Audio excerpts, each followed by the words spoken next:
Yes. That's funny. I would have dated him in his younger years. My goodness. Mhm. I don't know. Beautiful. Really? Beautiful. Yes. Okay. Are you one of those Sean Connery not women my also? style. Yeah. I Something was like, about that's Captain not- Kirk, y'all. Oh. Okay. Something about Captain that's Kirk. a whole nother obsession then. Yeah. That's why. So We get I that. actually I still have the bike, but I used to ride my bike in San Marcos when I was in college.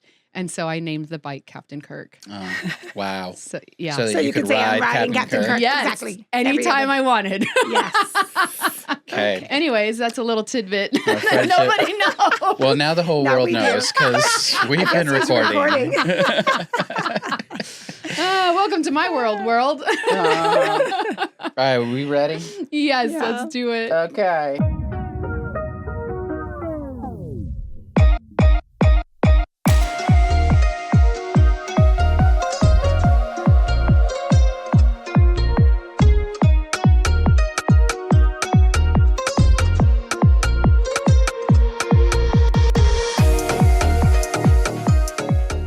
All right. Hello, everyone. Welcome back to Candid and Curious. I'm your host, Nina. And this is where we have interesting, very curious talks with interesting humans. And as per the usual, I am here at Gemini Studios with my fantastic, wonderful, fabulous, incredible, and sometimes aggressive co-host and producer, Chibi.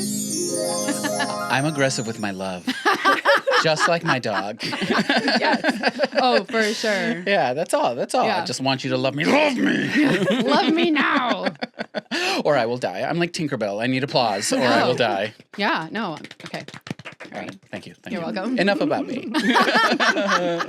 How was my morning? The morning. I has meant been yours. great. I meant Mine? yours. Oh, No, mine. no, my morning. Okay, our morning? I don't know. It's okay. Enough about you. Yeah, right. I love it. I just can't get enough. Just can't get enough. Yes. I just can't. My life's a musical. No, Anywho, I'm here for it. That's another podcast. I would watch the Chibi musical Me too. over and over. Let's get out of this. Well, I'm excited for today's guest. Super cool topic that we're going to talk about today. Something that's near and dear to my heart, and I think that our viewers and listeners will totally resonate with, at least some of y'all, I think. But today's guest was once a classroom teacher, heartbroken watching her own child struggle in a system that couldn't see his needs. She cried after meetings, fought for accommodations, and eventually realized something powerful. If the system wasn't going to fight for her child, she would. Fast forward to today, she's turned that pain into purpose, creating an organization that advocates for families, partners with schools, and gives kids the tools and confidence they deserve. Her work combines a decade in the classroom with advanced training in advocacy and educational therapy. And she's on a mission to make sure no child is left unseen. Ms. Nicole, thank you for being on the show. Thank you for that applause. Wow. Are you ready to get candid? Yes, ma'am. Yeah, let's get candid. I love it. So, first of all, thank you for being here. You and I have known each other for a few years now, and I always love our conversations, and I love the work that you do. Yeah, so. Yeah, it's been always special to connect with you because, we work together professionally now as far as I work to support your family. Yeah. But we have connected on levels Yes. since the beginning, which is really great. I mean, even the dancing today. Yeah. Like, oh, yeah, I forgot. We both did Latin dance for 100 years. Yes. All those things. About 100 years. Yeah. That's what it feels like to me. I did it forever. Yeah. And turn it on, I'm still going to go. Yes. We'll go together Yeah. with Prosecco and brunch. We'll never make it out. We'll never That's make it. We need the Bodega Café con Ron party. I'm down. Right now. Let's go. Morning party. Let's go. Thank you for being here. We're going This has been a great talk. We'll catch you next week. Remember, episodes drop every Wednesday. Well, today we're drinking delicious hot water, so it's not quite a Prosecco, but it is sparkling. And we won't say the brand because they're not sponsoring it. That's right. Even though you just did. I did. Did I? It's called Because hot it's water. called that. It's because the name of it is. It's Just okay. I'll kidding. censor it out. It'll Okay. be beep. Yeah. No, Yes, it's it'll be fine. that. Yes. Today's episode is brought to you by beep. So I kind of want to dive in straight into the work that you do with our neurodivergent community. So full transparency, I am totally neurodivergent, and I've said this multiple times on the pod. But I kind of just want to get your insight as a professional, right? So for those who may not fully understand, what does it mean to be neurodivergent? Yeah. So neurodivergent means, your brain doesn't work neurotypically. So there's a lot of different diagnoses that can come around with that. So you might think autism, you might think ADHD, you might think dyslexia, you might think dysgraphia, dyscalculia. There's a whole bunch of different learning differences that make your brain work differently. But I think people forget that trauma also rewires your brain, and you are neurodivergent if you've experienced sexual assault, sexual abuse, if you've experienced domestic violence. I mean, all of those things impact your brain and the way the synapses connect. They have to go around this hole, right? If there's damage. So they're rewiring themselves to go a different way, and that brain has to work harder. So I want you to think about how much is important that we honor all brains, because brains are beautiful. They are always growing. Those connections are always growing. There's so many ways to help support them, like drinking these yummy waters that have L-theanine. They have L-theanine in them and these other, supportive elements for your brain. There's so many ways to support your brain. It's never the end with a diagnosis. And neurodivergence is, I think, almost getting more celebrated now, which I love. I've always loved how quirky and weird I am. I've been Me too. This is me. Yeah. I've showed up, I didn't know in the beginning. So I think I was very ashamed. And a character trait was flakiness, or I was late, or I was this, and I would associate that with I'm a bad person. Right. And I thought that was, but it's not a character trait. It's the way your brain works. So you really have to work with yourself, and it's a lot of a personal journey. It's a lot of personal work. Anyone who's faced any sort of either trauma that's made them neurodivergent or neurodivergence, if it's congenital, right? You were born with it, then you know that struggle. Yeah. I love that we're kind of like setting an even playing field for anyone listening. But I would love to hear from you, like what you talked about what neurodivergency is. What is it not? Like, what are some of the biggest misconceptions that people have about it? Yes. I think so. Misconceptions. I think people a lot of times, and so autism kind of took over neurodivergent in the beginning, and autism has 3 different levels. So there are people that then they call themselves non-voice users, where they're speaking literally, they are completely there and totally competent and probably more brilliant than anyone in the room or anyone in the city for that matter. And we are not tapped into that. That is a different kind of neurodivergence. That is a connection that we don't really understand. If you want to dig into it, listen to the telepathy tapes. But I've heard of that. Yeah, dig in if you want to. It's way out there, and I'm totally out there in the clouds too, because I'm neurodivergent, and I'm like, I love all of this, and I get this, and I get science too, and I love the medical stuff. I will study it all, learn it all. Yeah. But I'm telling you, there's a deeper connection that we all have, and it comes from neurodivergence. And not everybody has that capability to pop in and out so easily of this greater connection. Can you explain just a little bit about the telepathy tapes, just a tiny bit? Yeah, sure. Okay, I went here. It's my fault. No, just for those who haven't heard of it. Just a small rabbit hole. Just a little bit, a tiny rabbit hole. Yeah. Telepathy tapes are students with autism who cannot speak. So they're using a spelling board, or they may be using different ways to communicate. But a lot of those students or children stay trapped in that body without a way to communicate for years and years. So when we were putting people away into insane asylums and all these things, a lot of them were autistics that couldn't communicate. So we are now finding that these people communicate in ways that are miraculous, for lack of a better term, because science can't describe it yet. Science can't explain it. But there are doctors and scientists that are coming in, and the telepathy tapes is about them actually doing experiments and figuring out that there's so much going on in these brains that we don't know about. Yeah. And it's really fun. You will be, watch out, you'll be listening to it straight for 6 hours because it will blow your mind. Yeah. And if you're not into it, you don't believe it, then you won't get it. The first couple minutes, you'll be like, this is crap. Yeah. Bullshit. Yeah. But if you feel it and you get it, you'll love it and you'll listen and it will change your life. So go listen. Yeah. Yes. Listening party. Yeah. What are some of the other things that people often think of when someone talks about like neurodivergency, that like it just that's just not true. That's not what we're talking about here? I think a lot of people think that there's choices we make behavioral wise. So if we were just talking about being late, or I'm thinking about a classroom, right? So a kid that can't sit down, Right. or impulsivity, like maybe you want to yell back right away. Your emotions get triggered really quickly.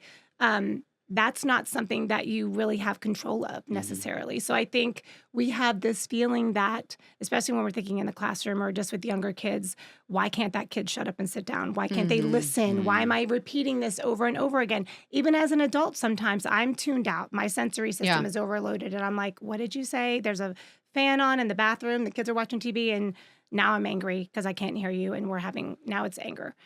That doesn't mean, and that's a behavioral difference, and I have to learn how to turn off all the sounds and really be focused. That's something I have to learn to do. But it doesn't mean that I did it on purpose to get angry. It doesn't mean that I got dysregulated because I am just that way. Right. Do you understand what I'm saying? Like if you want to think about a bathtub and sensory system and your nervous system being different, your nervous system is different.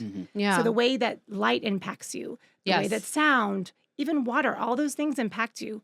And your bathtub, you have a bathtub that's this big, right? Like this tall, and it gets filled up with water, and then all of a sudden it overflows, and you're like, I'm done here.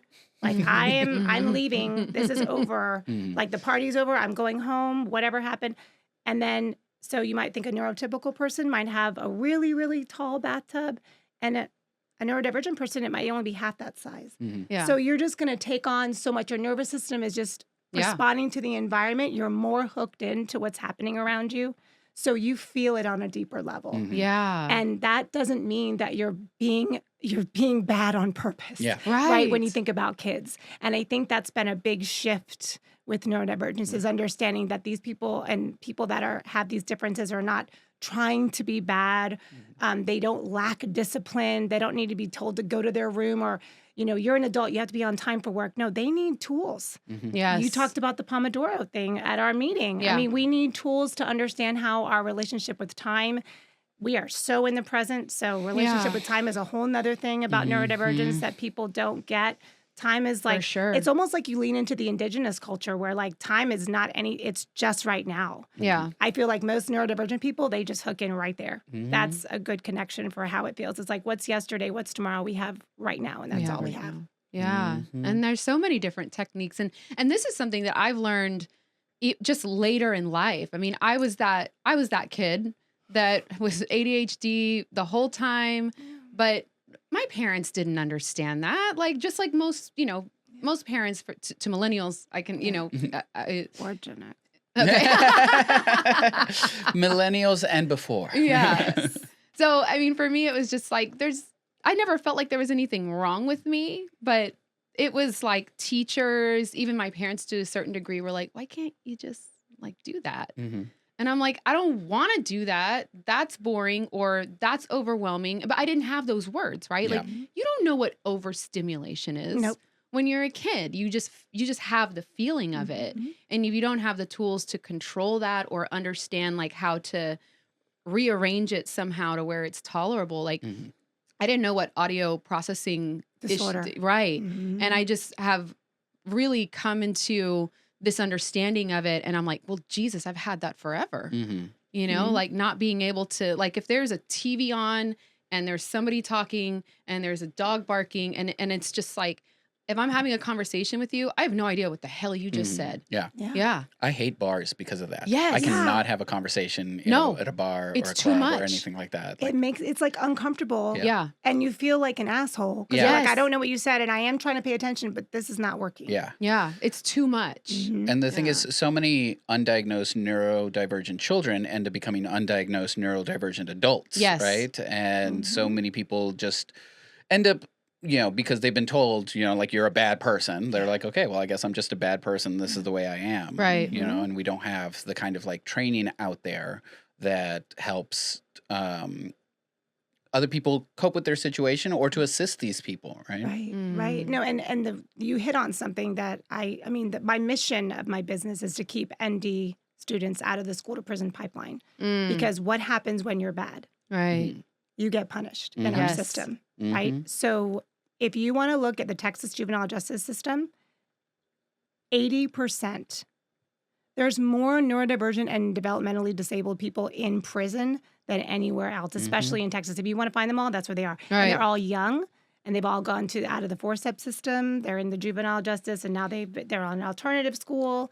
And it's because our system doesn't know how to support them. And so then society we lose all those creatives. Yeah. Right. And how do we solve it? Yeah. Yeah. Why do you think I get up to go to work every day? Yeah. I have such a purpose-driven job. It's like, Yes. I'm so lucky. And Yeah. we need more people like you that understand that, you know what I mean, and have this passion for this work. I was listening to something. So one of my favorite artists is Prince.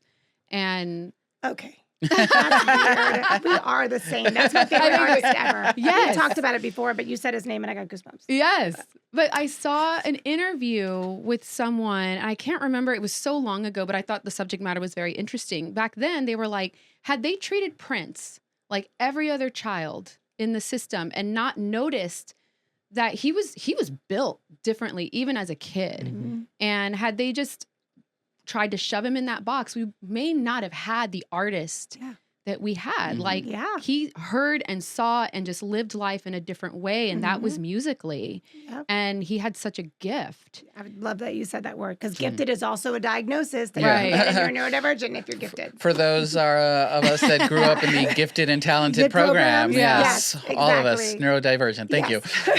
you. But you mentioned, like you get to wake up and do this every day. Like this is your passion, right? And you get to put yourself into it. Where did this begin for you? Like this journey into this career now? Yeah, I have the same story that a lot of women do who are neurodivergent is that my kid got diagnosed and then I got mine. And so my kid was difficult and I was like, I'm giving the structure. I feel like I'm an educator. I know how to help kids at home, but my kid didn't listen to me. My kid ran away. If you're listening to this, Benny, I'm sorry. You know I love you. He always makes fun of me because I gave him a backpack that I would wear, like a little monkey backpack that would attach. Oh, yeah, He yeah. would call it, I call it a monkey backpack. He's like, oh, yeah, the leash. You made me mom. Right. Yeah. Oh, that's such a Mom. terrible word. Yeah, it's awful. It's Yeah. awful. But guess what? When you run into the ocean in Puerto Rico, we just got there, and my 2-year-old runs into the ocean and he's about to drown. Yeah. Right. You're wearing a monkey. Yeah. I'm sorry. Just the way it is. I'm sorry. wearing a monkey. Not happening. Like it's not happening. So, but yeah, I think that's where it started. And then I realized as doing all the research, like any good advocate, and I'll tell any parent who's listening, or if you're an adult that's wondering, do some reading because you'll learn about your brain and it'll change your life. It will. Little tweaks can make changes that you deserve. I want you to feel happy and like be able to express yourself creatively and not feel like you can't get out of bed every day because you are so overwhelmed and burnt out. Yeah. And either if you're listening to this as an adult or if you have a kid they're not listening, they're running away, they're not getting it, they're not open to the traditional discipline methods that have failed us all anyway. Sure. Yep. Then I would say that's what happened to me. I started reading and I was like, wow, this is me. And then I got my diagnosis at 36. That was a while ago. Girl, it wasn't that long ago. Don't lie. Girl, I'm 46. That was 10 years ago. 10 years ago. So, but I got the journey. I got that from him. And then once I got that diagnosis and started digging in and realizing, wow, and our whole family's neurodivergent. Yay, daddy has it too. Yeah. We all got our diagnosis. So that was cool for me as a mom because I was like, we're all going to need different stuff. Yeah. We're going to have to figure this out. Yeah. I feel So, like with the journey of being neurodivergent, the diagnosis is kind of just where your world opens up. Right? Yeah. Because I know for me, like when I finally figured it out, I was like, oh, okay. Yeah. And then you start doing the research and you start reading. And I was listening to podcasts and listening to audiobooks. And I was like, now this makes more sense. And then because I figured it out, I could then help my children. And that was it was life changing. And now it's not, I don't feel shame and guilt anymore. Okay, wait, can you stop right there? Yeah. Okay, I want to tell you the title of my book. Okay. Oh. Yeah, I brought a gift for Anita today. It's called Give Grace and Reject Shame. Okay. Okay, and it's an ADHD parenting guide. I started blogging about this back in 2016 because my son threw his trumpet against the wall when we were doing a medication round. And my son is the sweetest, Benny. Yeah. He's the sweetest kid ever. And he lets me, he gives me consent to talk a little bit about his story. He's also in the book. But I was just blogging because I had no way to express what was happening and how this was so hard and how there was no help. And I was looking and wanting to share with parents. Yeah. So I started that blog a long time ago, and that's what this has all become to my advocacy business now. But I started as a blog, and I got So I published the book because I just thought, you know what? I want parents to not suffer. Right. And I want to give it to you. Not that you're suffering. You actually, I wish I had an advocate when I had my kid, because if I knew what advocacy even was, and it had someone to help me on my school team, Benny might have had an easier go of it. But I want you to have this. I wrote you a special dedication because I love what you're doing. Thank you. This is so cool. Yeah, and there's the second section is about homeschooling, because I did homeschool my son because he didn't fit. There we go. I was like, there's a sound effect for this. Yeah, Beautiful. there it is. You're right, Jimmy. That's perfect. Okay, now I need that sound effect whenever I have my books around. I want Whenever you you walk into the room, skipping with it girl, with my like, book. Say the title of the book. Give grace and reject shame. yeah. There we go. Is this for sale? Yeah, you can get it on Amazon.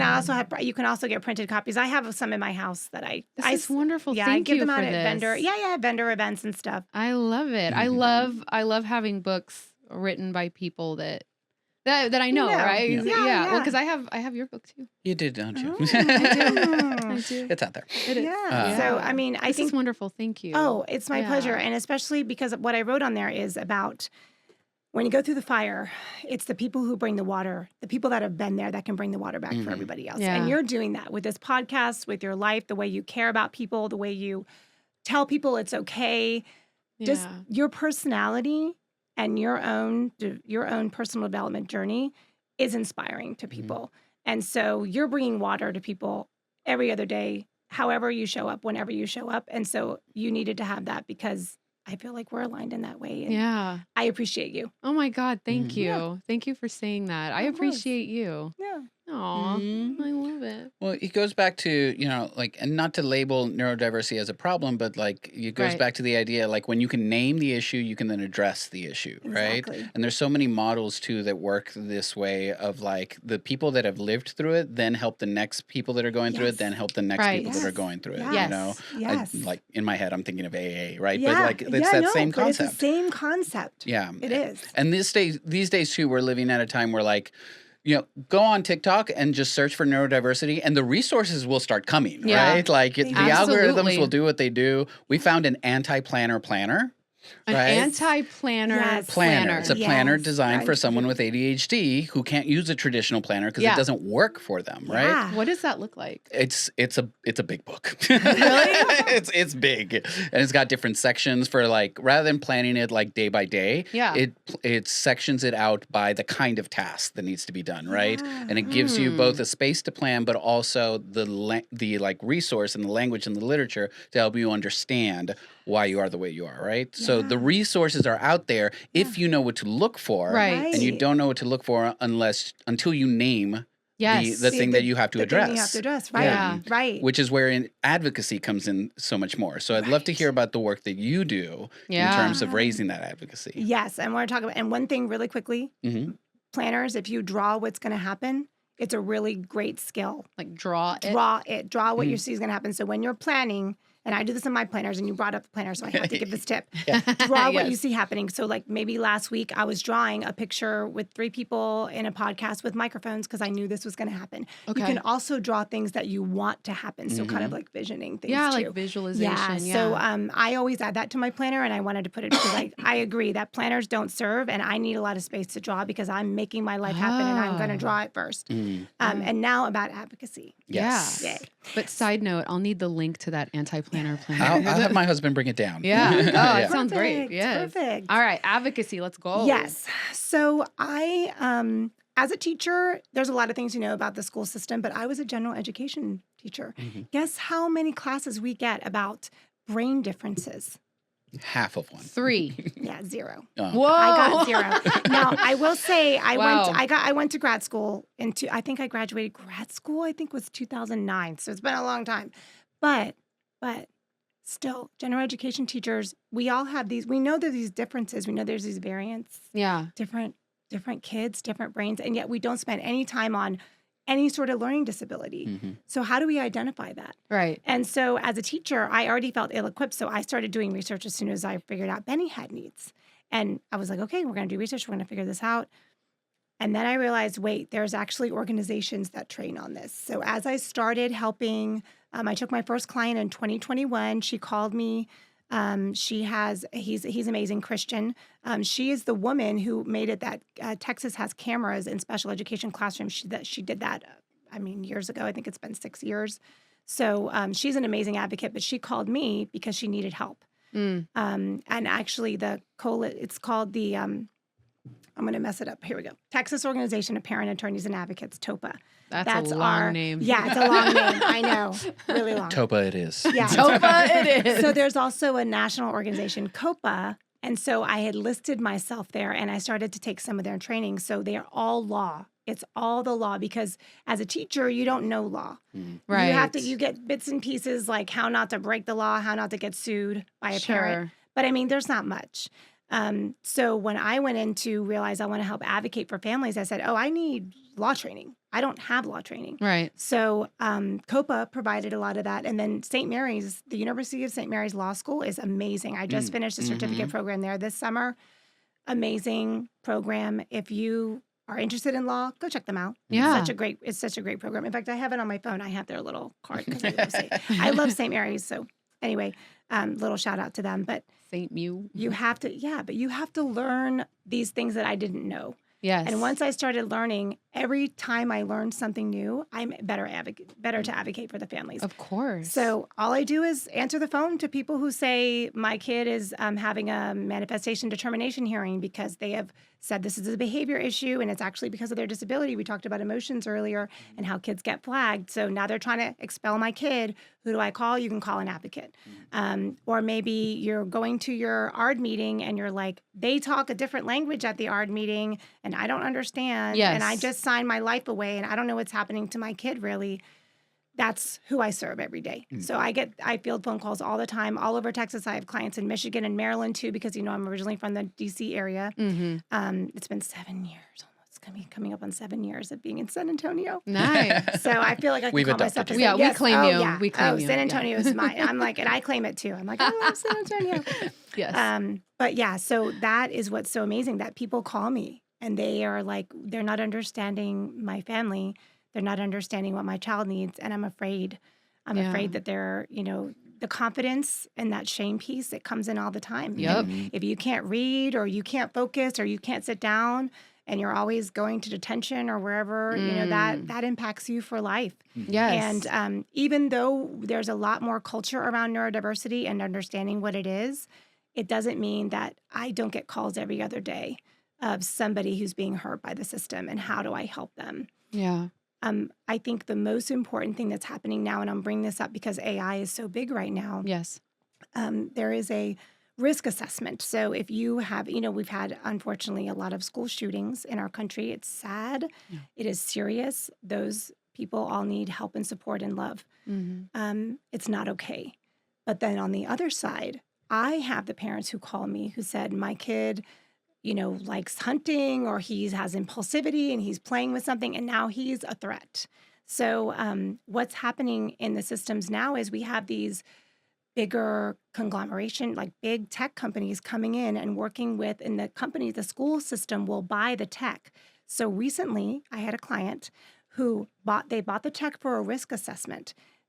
Vice principals and the school team, they know how to look for risk. They're like, is this kid, he had a picture of a slingshot on his iPad, or he has a knife picture, but it's like his fish gutting knife because he loves to fish. But then that puts out a warning. So, okay, we have to do a screener now because there's a weapon and that's they have a protocol. Sure. So what happening with this particular child is they went through the screener and I was thinking, okay, he shouldn't, the kid's young.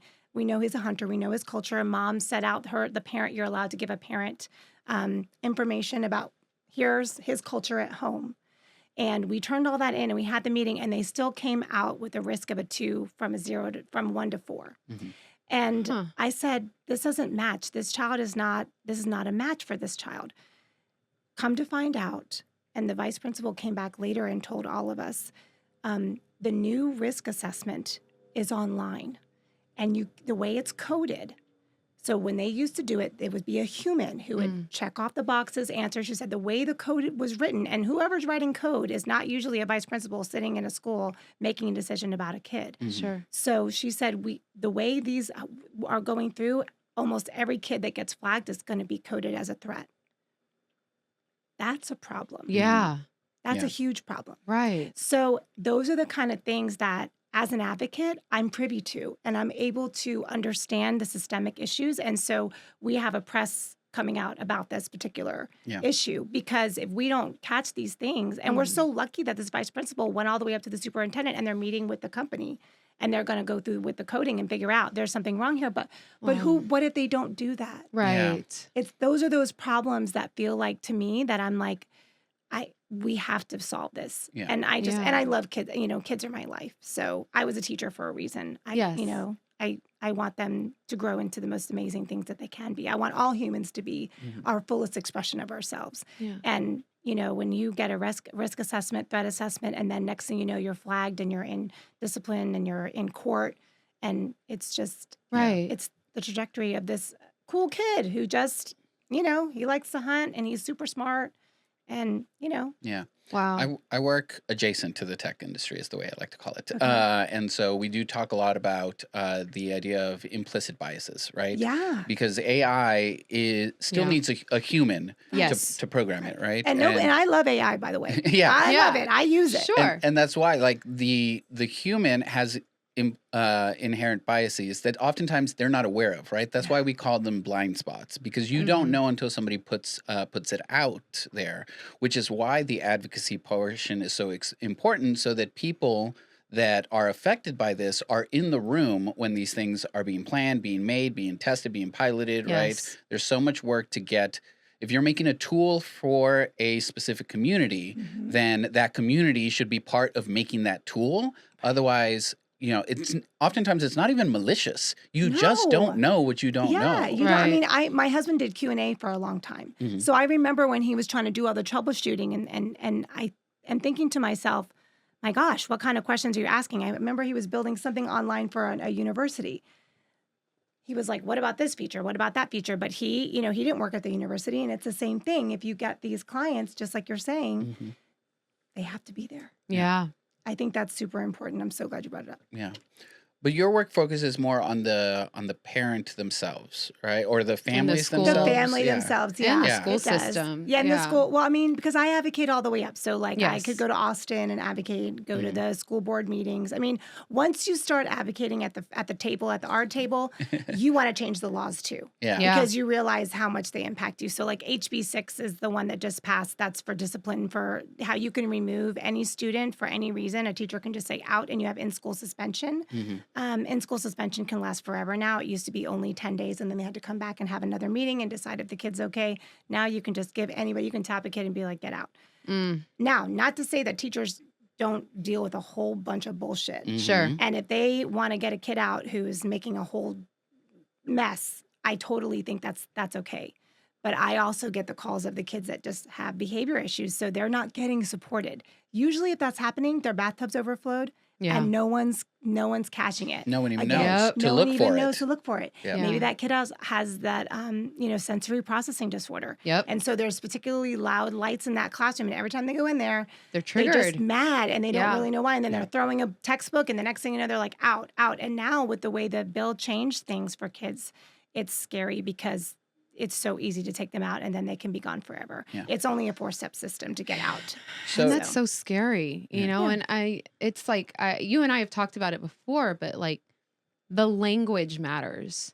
The Yeah. language and how, because what you're describing is like, there's a reason behind it. Mm-hmm. And you have often, I've heard you say it before, but like talking about big, beautiful brains Yes. and how like the language around that matters. How do you get people to understand that, right? Because what you're describing is, well, we'll get out, you're a bad kid. But then it's like you really get to the root of it. And it's like, well, that's overstimulation, or they're triggered by this thing. Like, how do we just get everybody to understand that? Like, I know that advocacy is a huge part of it, but what else? Yeah, I mean, I think the biggest thing is the title of your podcast, which is Get Curious. We have to ask, why is this happening? Every time. When I've done the training with SAPD, same thing. Why is this happening? Why is this particular detainee acting this way? What are we not seeing? And if you can get a mental health person, when you call the SAPD, they're really well trained on it. There's just not enough of them. And so Right. usually it ends up being just a regular officer. And shout out to SAPD because I love training them. The cadets are very open. They're aware of autism. They always raise their hands. Yes, I have a sister with autism. I have this. I mean, the younger cadets, they're aware. It's a cultural shift that's happening. But still, I mean, I'll never forget the day I went and saw a kid like pounding on the back of a window. He was really losing his mind. He was pulled. I don't know what happened. It was something in a neighborhood across the way from us. Yeah. And I saw it was a kid. And I said, "Is that kid okay?" And he said, "He won't talk. He's having a breakdown." And so they said, "Do you have a mental health condition? Do you have a mental health condition?" They're trained to say that. Right. But this kid was looking like he was going to break the window. I'm sure he was scared that he was picked up. But those are the things that if you don't have the right training and we don't have the culture shift and we don't have the language to say, right now, he's dysregulated. Yes. He's not okay. And so when I do the training, I bring sensory tools and I want everyone have one in your, and they don't all have them. They don't have to. But we provide sensory tools. It's Autism Society of Texas that makes them. And they have little fidgets. They have little light up things. So like if it's a kid or somebody that's really dysregulated, if they're in the back of the car, give them, or a board. Maybe they can't speak. They become non-speaking because they're so stressed out. Right. They lose their speech. We have speech boards in there that they can point to pain or anger, whatever it is. And those tools are necessary. But if you're just looking at someone as a criminal who needs to be locked up versus somebody who just needs to be, their nervous system is on high alert. Yeah. And here's a tool, maybe they'll calm down enough to have a conversation that can really change things. And we can't, it's not going to happen overnight, but I think those little things, I've seen such a change. Even in my 4 years as an advocate, I've seen things shift. Yeah. Societally, it is changing. I think TikTok has helped that because I know there's some wild things about TikTok, but there's also a lot of information there, like you said, and people are learning. Yeah. They want to learn. Yeah. And I love that. Yes. I was teaching a theater class at the juvie here. And there was this one kid who was like constantly being scolded for like, sit down, stop talking, Right. all of this stuff. And like, I talked to the administrator there and I was like, no, he's clearly like undiagnosed, unmedicated ADHD. And she was like, no, that's him medicated. And I'm like, well, then he's on the wrong meds. Right. Yes. Can we fix the right? Yeah. Because if you would address the actual issue and stop punishing him for it, then you might actually see some change. Yeah. Exactly. Because the punishment isn't going to do anything. It's but obviously just make not them feel working. shame, right? Yeah. And make them feel like they're the problem. Well, we also know that believe it or not, a lot of that discipline is traumatic. Yes. So you're actually causing trauma by the way you punish. So but remember we said trauma causes neurodivergence. So we're just making a cycle. Yes. We're just feeding into this cycle of, okay, now we're going to discipline you. We're going to punish you. And that's going to make it worse for your brain. And your brain is going to do the same exact thing every time. And how do we solve that? How do we get it that we can, and a lot of it is going to be training and awareness. Yeah. I mean, my best friends in the world are occupational therapists. Oh my gosh, I love them all. Yeah. If you're an OT, shout out. So if there's a parent listening to this right now and is feeling like their kid isn't being heard, what's the first step that they can take? The first step to take is to ask them to be tested. Yeah. Say, hey, can my student be tested for learning disabilities in all areas? If you want a template, I have it, but there's very nice legal terminology you can use, and as long as a principal gets that, it triggers it by law that they have to test, Right. or they have to come together as a meeting and say why they're not going to test, and they have to have data to say why they're not going to. Interesting. So data is huge in Yes. any of this. If you don't have your data, you don't have your ducks in a row, you don't have reasons why I have a diagnosis, I have this, I have that, you're not going to get far. So I think that's one reason why it's good to have a partner. And I love partnering with families because I can help organize that data, refer you to, I have an amazing there's an amazing neurofeedback practitioner, Dr. Mark Jones. He's the head of UTSA neurofeedback program. Kids can see their brains. Wow. They can see the scans and see, I have dyslexia, and when I do this activity, look how this area lights up. Or soldiers, he worked on soldiers with PTSD. Look how the brain changes. Whoa. When you can see that, Yeah. it makes a difference. Yeah. And then guess what? You can bring that to your ARD meeting, man. Yep. Hey, here's a picture of his brain. Look what happens when Yeah. So many of my ARD meetings are professional development because I'm Mm. teaching I'm teaching the team We're teaching the team like how to best support this child. And by law, you can actually ask for staff training if you feel like they don't understand your child's disability. Yeah. So, but that testing is the very first step. Okay. You want to request a full battery of testing. Also, if you just feel like they have ADHD and you have that medical diagnosis, you can say they have an ADHD diagnosis here. Yeah. And a lot of times you can get a 504. So Section 504 is under ADA, and that's where we can accommodate the environment. So we can accommodate that bathtub, right? We can accommodate the lights, and we can accommodate how they learn. What's the easiest way to get that ADHD diagnosis for your child? You have to go in the state of Texas. You have to go to a medical practitioner. You can go to a nurse practitioner. You can go to a doctor. You can go to a pediatrician. You can go to a PA, but it has to be medical diagnosis or you won't get the support.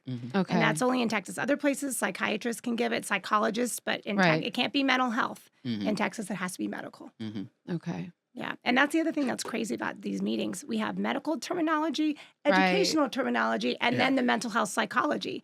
All three of them. And they don't all talk. They don't all talk to speak the same language. Yeah. So. No, I recently was diagnosed, and it was because my psychiatrist was like, so we need to get you tested. I can't test you. Go to one of these places, right? And there are medical practitioners here that only do that. Like that's their specialty. Like you come in, they do the tests, they diagnose you, they send you back to your mental health practitioner, and that's where you work out your treatment plan, right? So you can easily look that up here. And if you want pediatricians, I have one. She actually is training my collective therapists on ADHD evals because it's just. A lot of times we're using the Vanderbilt, which are those checklists, right? Which are great, but if you don't know how to read them correctly, like the parent might be skewed, you're getting a parent, you're getting a teacher, and you're getting, you're trying to read those and understand it. So therapists want to get training on that too to get better at identifying it. Yeah. So I have a question on like as an adult, right? So I've seen therapists before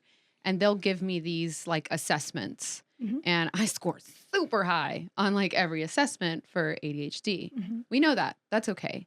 But technically it's not a diagnosis, right? Because I haven't gone to like a medical practitioner. I was told, and correct me if I'm wrong, I was told that it's like, it's not 100% necessary unless you want to be medicated. So is that like, I guess for me, it's just like as a person with ADHD, we know I have it. We know I score really high on the assessments, but because I don't have that technical diagnosis, what difference does that make for adults?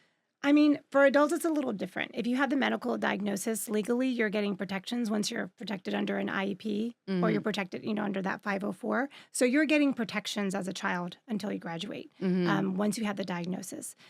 If you don't want to take medication, then the diagnosis really, to me, is up to you. There are life coaches. So I actually do have an amazing psychiatrist in Houston. She's a child adolescent psychiatrist, and she's an ADHD coach, and she worked with athletes specifically, and then also children. She does life coaching, ADHD coaching, and that coupled with medicine is really, really, really beneficial. There's a lot of medical research, and there's a lot of science, research on this and the benefits. If you went to someone like her, she might be able to get it covered under insurance if you had a diagnosis. Right. So it depends on who your practitioner is. Okay. Because you could say, hey, there's another Dr. Anguiano right here. She's running the ADHD symposium that's here October 4th in San Antonio. I get to speak at it. I'm like so lucky the circles that I get to be in. Like it's amazing. But Dr. Anguiano also does the life coaching side, the coaching for kids, and she's a pediatrician. So she can cover that under the medical diagnosis. So your insurance can work there, but you have to talk again to your practitioner. But so it's up to you if you want that. I've taken medication before. It has never worked for me. Okay. So I don't. And so I had a diagnosis in Maryland from a psychologist, and it worked in Maryland, but not in Texas. So, it depends also on your state.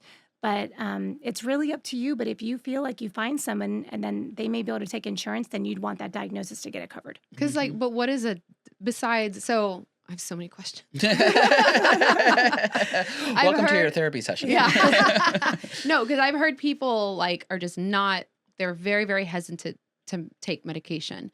But if you get the diagnosis, I mean, does that give you protections at work? Right? Like if you're in an office setting, like I know for me, if there's auditory processing, if there's too much happening and I need to be moved to a space, does that diagnosis help you in that way? I mean, it's Eh. really if you want to reveal it. So always with employment law and Yeah. employers, it's up to you if you want to reveal that.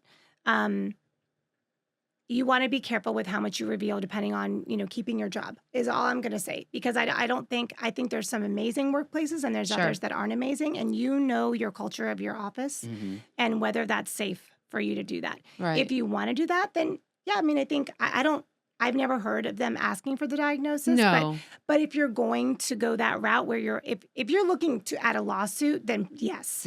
Yeah. I mean, if you're going to go down that route, but I think you're just looking at personally. Sure. I think that culturally, if you're hired at a place and you feel like it's not a match, you won't want to really, Yeah. you might not want to reveal your diagnosis because it's going to hurt you rather than protect you. There's not a lot of protections under that I know of. And again, I'm not employment law, but I'm sure I can give you somebody because I know too many lawyers now that I do this. Yeah. But I know that it's really personal. And when you reveal that information about yourself, they're able to let you go, especially if you look at your contract for work. Interesting. And if they're able to let you go for whatever reason, then They will. then they will. So you just have to be careful. Read your work contract before you start revealing things like that. And you can Yeah. also look into EEO protection, so equal EEO, You're probably right. EEO? equal employment And opportunities. opportunities, Yes. EEO, yeah. Right, and what those laws protect under Yeah. that. So Yeah. you I've can always look at been those. curious about that. Yeah. But I live in the kids' world, so good. Yes. I'm glad you could chime in there because I'm like, Yeah. I mean, I'm very fortunate. I work in with an organization that, I mean, they're fantastic.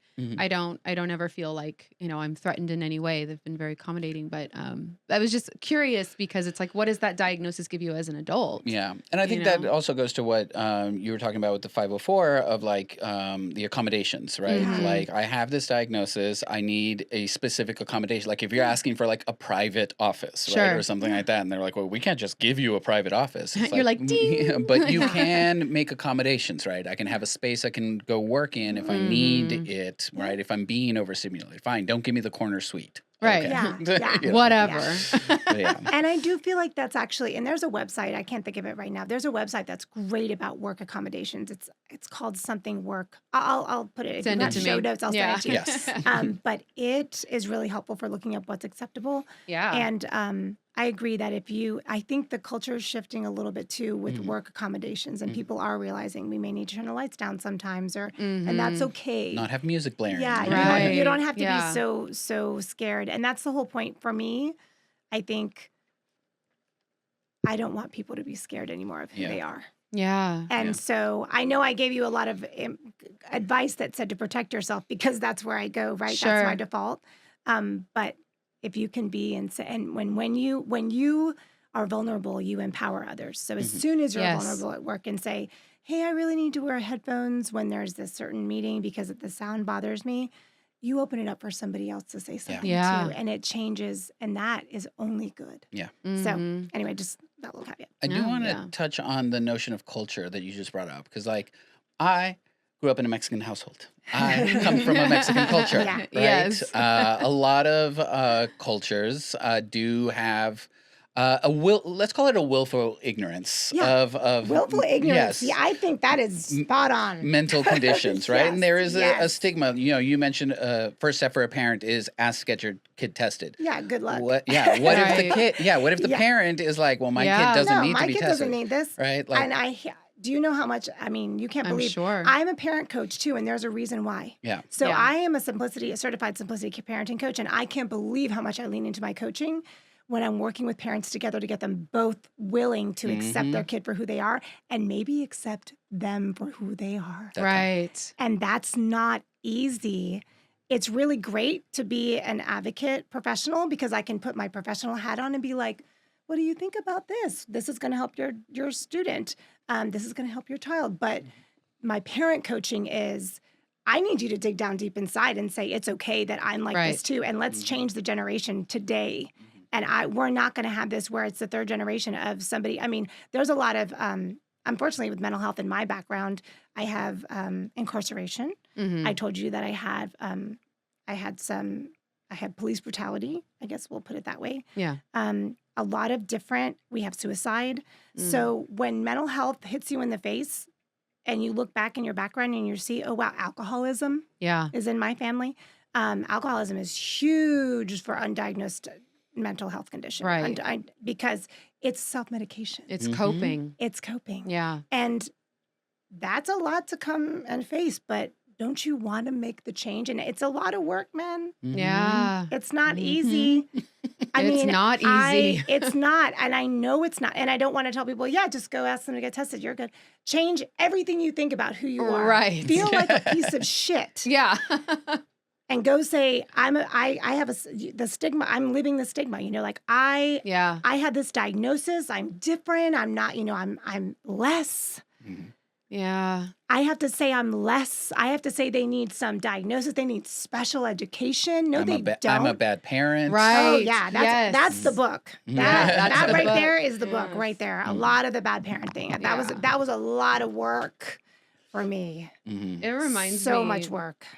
What you said reminds me. Have y'all seen that skit on SNL with Pedro Pascal? And yes. And I know he's like, exactly what you're talking about. He's like dressed up as a mom. Oh, yeah. And he's like, Mijo does not have the depression. Like, it's just, open the blinds, let the light in. You're fine now. You're fine now. Yeah. And it's just like, no. Yeah. But it's that. It's exactly that, where it's just like, hey, it's okay. Like, let's just, but no, I get what you're saying, because it opens that up, and then suddenly you're like, it changes the way that you view yourself, and you gotta be able to face that. Yep. That's hard for some people. You have to work through, hey, somebody came over to my house that looks like a disaster, because that was me, my early motherhood days. Yes. Oh, don't fucking come to my house. Yeah. I'm sorry. Now I can say that I'm much better, but it's taken me my son's 18. Yeah. And I wouldn't let people in my house. I'm like, oh my gosh, I have to have a lot of time to clean up before they come. Yes. I'm masking. I'm masking in my body. I'm masking in my house. Everything is great. Everything's fine. I got this. Yeah. Yes. We like to say, people are coming over. Quick, make it look like nobody lives here. Yeah. Right. Humans don't live here. Yeah. And not to say that we don't all, we still do that to some extent, but I had such deep-rooted shame. Yes. About my appearance, my house, the way my kids behaved. And I know that in Latino culture, and my husband's Puerto Rican, so we're a mixed household. So I know too, when suegra's coming, the way you clean, and my mom too. It's funny because I have, triggered. I'm sorry. But it's like, you're cleaning for like a week. Yeah. Not like the day, no, not because we do Cinderella in my house. I'm such a dork. That's cute. We get up early on Saturday and clean. We are doing it today. We clean and then we do something fun in the evening because it's all done. Yeah. Get to get dressed up and go to dinner, whatever. I love that. Yeah. But it's okay if I don't do it sometimes. Yes. Yeah. I'm not a bad person if my house is kind of messy sometimes. I'm not,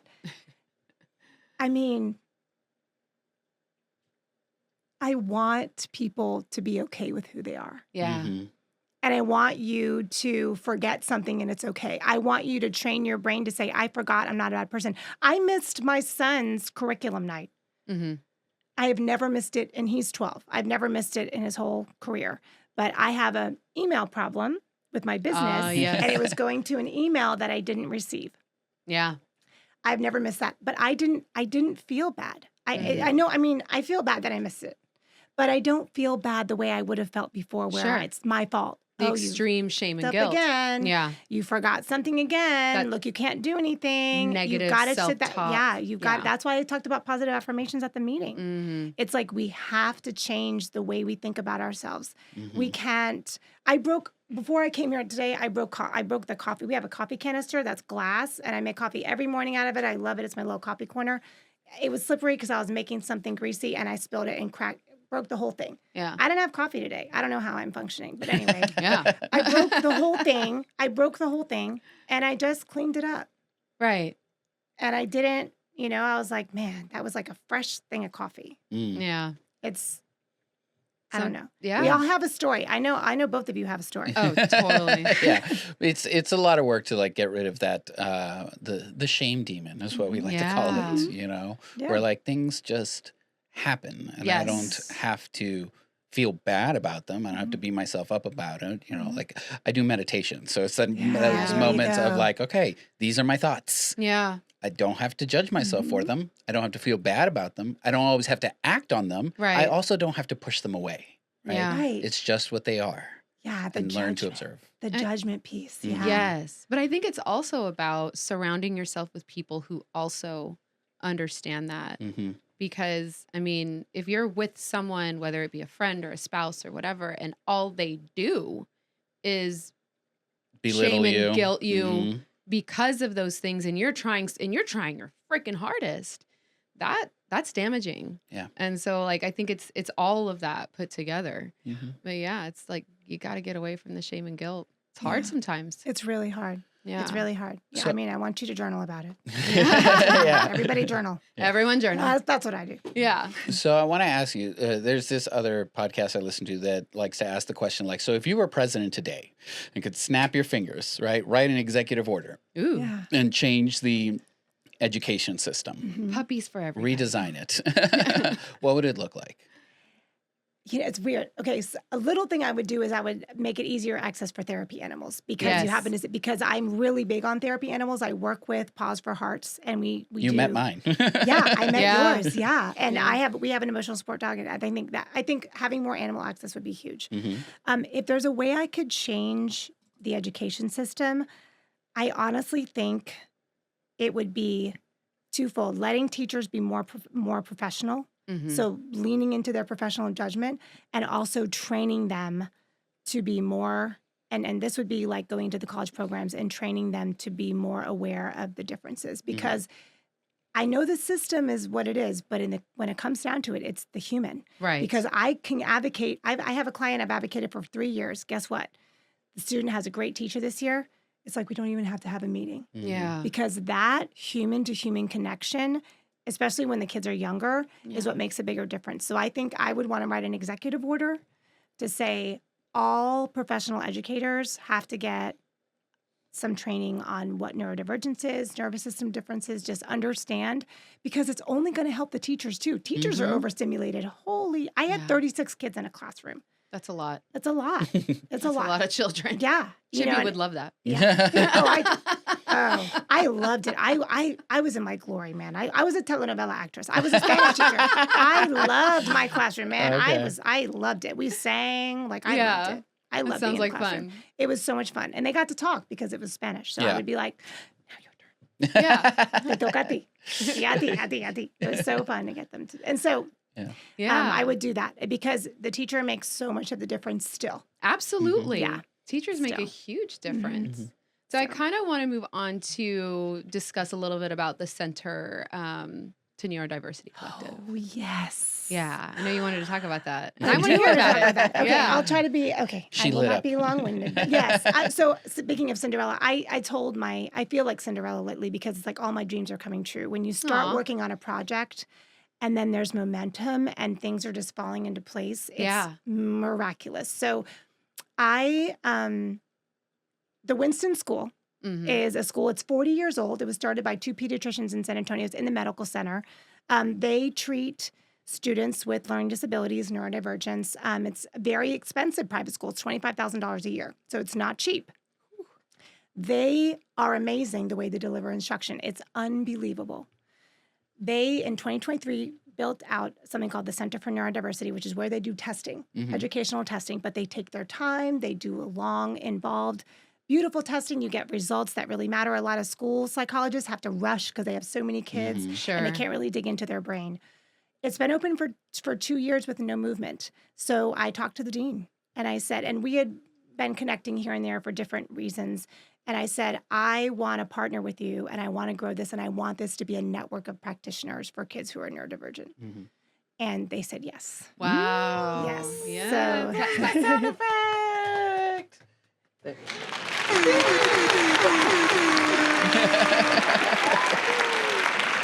Yeah. So we have 30 practitioners who have signed on. I started 3 weeks ago. Awesome. Wow. We have a bilingual speech language pathologist. We have a vision boarder.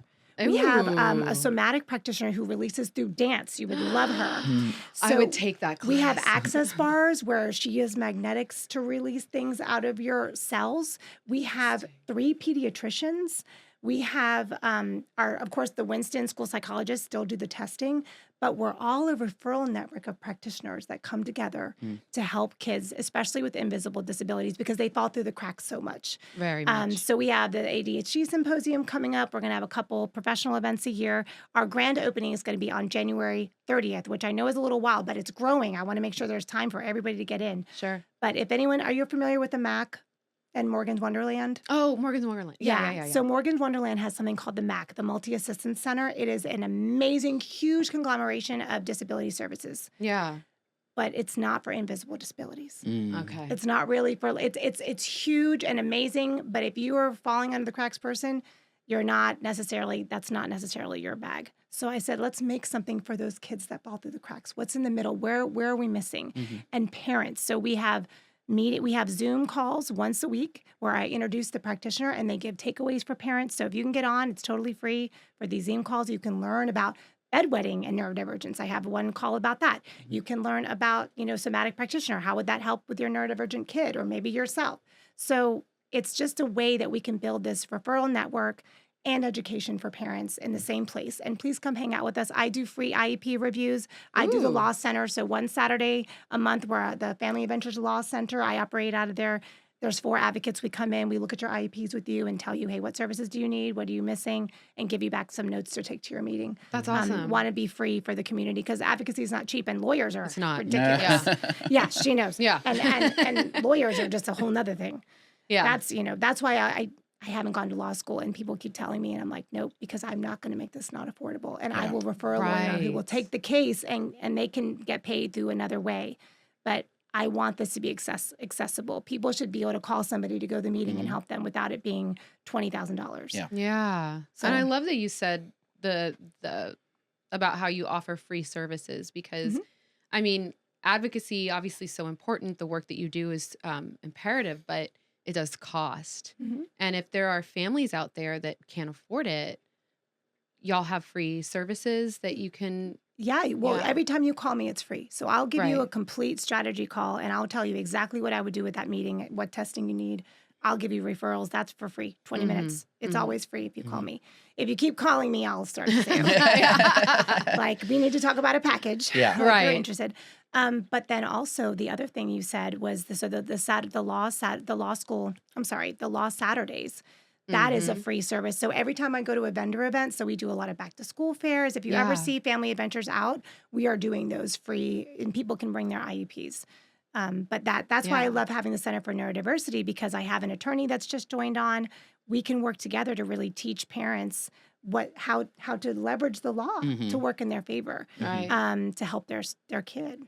So That's awesome. yeah. I didn't realize that you were doing that. So that's really great. Yes. It's Yeah, very- I've the been doing that for a while, but the law center is new because of course Sure. we're just opening the Center for Yeah. Neurodiversity. Yeah. But yeah, one Saturday a month we are doing free IEP. Come get your IEP. Amazing. I love Yeah. it. Yeah. Clearly doing so much. I'm so glad that you came on here and just shared all of that information and also just your personal story through Yeah. it all. Thanks. Like it's been amazing to hear as someone who is not familiar with you at all before you walked into my house. And thank you for having me. Yeah, of course.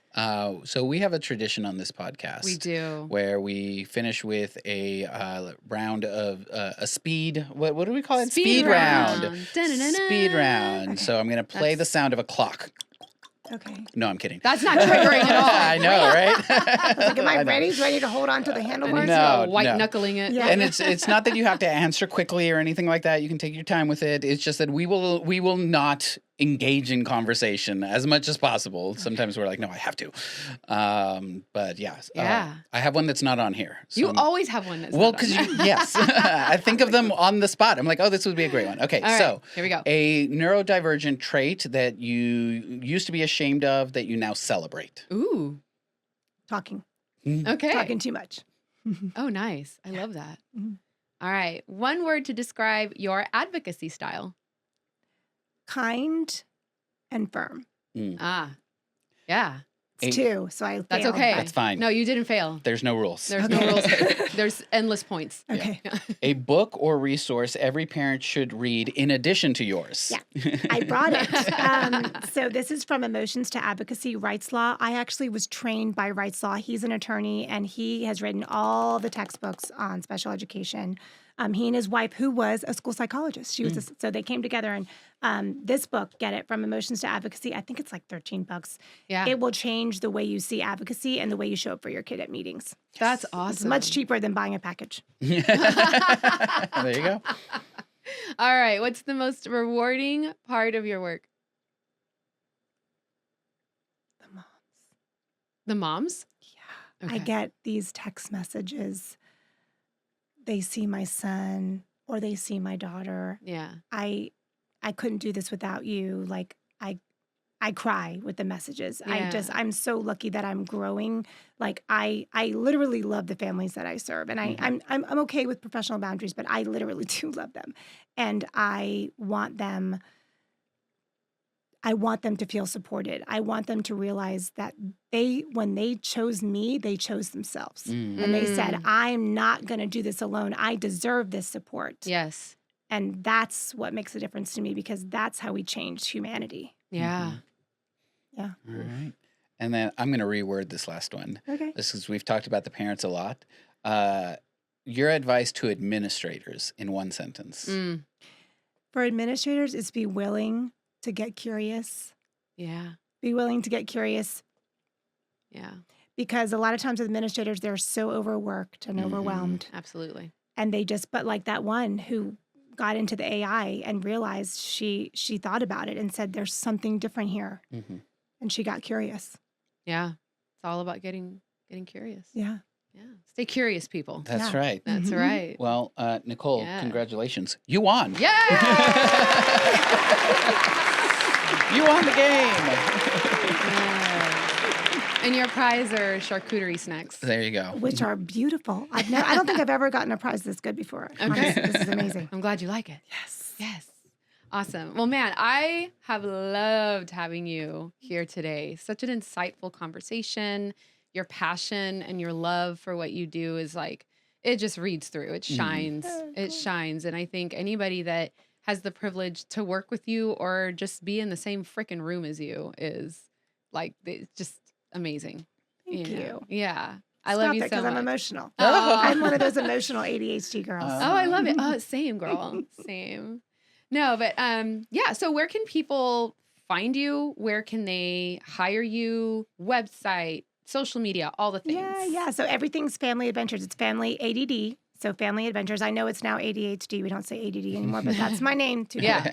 So familyadventures.com, at Family ADDventures on Instagram. I live on Instagram like the cuspy millennial Gen X that I am. That's right. And you can also find me on Facebook, Family ADDventures, and just, Yeah. book a call with me. You click on the website, and I'd love to talk to you about your situation.